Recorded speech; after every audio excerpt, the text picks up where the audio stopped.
What's that? Yeah, you probably clicked on here expecting another boring little podcast thing, but no. I am up and functioning on the webcam. Got it yesterday morning before the game started, a little Logitech quick cam for laptops. I'm really liking it. It's got some nice functions. It's apparently capable of following your face, but I don't plan to be moving around too much. Got autofocus, auto zoom, everything, and just figured out how to get the mic to work. It's 12 o'clock right now. I got back from classes an hour ago. Yesterday was, of course, Sunday, football day, and it was a solid day of football. Of course, Seattle was visited by the opposing Cincinnati Bengals and pulled out the win. Exciting game. If you have NFL Network, and if you don't, I actually recommend you get it because it's got some quality stuff. And you get a chance to watch the NFL replay of the game, I'd recommend it. Lots of offense, some big defensive plays. Just a pretty fun game to watch all around. Of course, we won 24-21. Offensively, we looked pretty good. I got the feeling that we were on the verge of exploding for 40-plus points at any point in the game, but it never really happened. We moved the ball very well, but had a difficult time actually punching it into the end zone on a routine basis. Matt played very well, keeping up what has been an excellent season to this point. 248 and 3 touchdowns, 2 picks. Neither pick's his fault. I'm not going to put that on him. Deflections, they happen. Sean Alexander actually was getting booed because he was playing poorly in the first half, but he turned it on in the second half, and he got his 100 yards. And I don't understand why you would boo him, given the season he's had so far. He's right there with the season he's had so far anyway. He's easily a top 10 halfback in the league right now, maybe even approaching that top 5.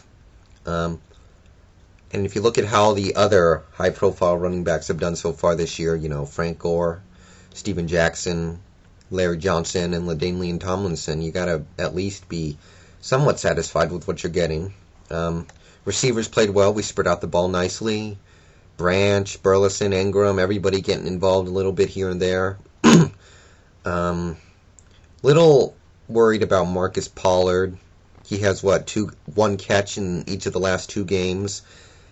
In games I predicted that he would be able to do fairly well in, so got to get that tight end situation figured out. I'm proud of our defense. You can say whatever you want, but we held a very potent offense to 19 points because 2 of those points were on a safety, so I'll definitely take that. We picked up a couple of sacks from the tackles, got a pressure here and there. There were a couple times when Palmer had all day, but that's a good offensive line, so I'll take what we got. And our safety stepping it up and making those big plays. Deion Grant, probably the player of the game. I'd like to give it to Hasselbeck, but I think it's got to be Deion Grant. 9 tackles, a pick that set up a touchdown pass right before the half, and he recovered the fumble right at the end on special teams. And I also got to throw in Brian Russell, got a pick of his own in the end zone. Brandon Mabane, the rookie defensive tackle, picked up a sack. Josh Wilson had that big kick return to start the game, so we're seeing some contributions from our rookies. And, it's another tough game for the Bengals coming off that loss to the Browns, where they just got completely dominated and pushed around. They could not run the ball, and that was kind of the theme for both teams early in the game. Cincinnati could not run the ball until they got Kenny Watson in there, and I don't know what it is, but Rudy Johnson just doesn't quite look the same since 2005. Last year he was solid, but not spectacular. So far this year, it's kind of a so what? Who cares, right? Obviously, those 2 big receivers, TJ and CJ, as they're called, huge games from them both, as you might expect, against Marcus Trufant and Kelly Jennings. It was mostly all for naught, though.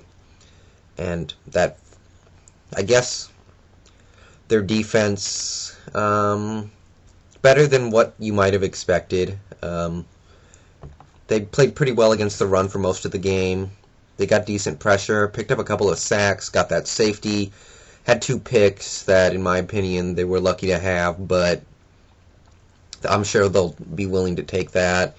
Their special teams really kind of ruined this game for him. They had that big kick return that they allowed, kicking the ball out of bounds, the fumble with less than a minute left.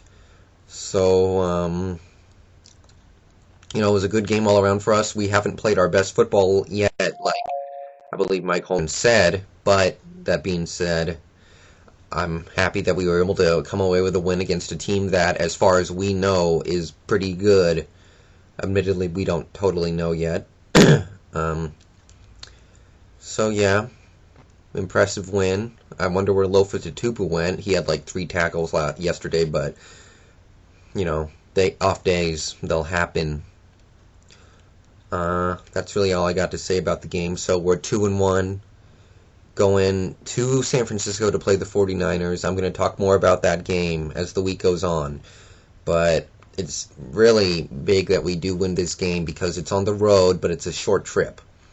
And we're not a good road team because it's such a long flight to anywhere else in the league. And when we get the opportunity to just fly out to California, same time zone and everything, we need to be able to take advantage of that. So... And then the following week, we go to Pittsburgh, which is all the way across the nation, so that's not going to be an easy game to win. I don't want to fall below 500, so we got to find a way to beat the 49ers, but I'm not going to talk about that too much now. I'll get another video up in a second, kind of talking about all the other games around the league.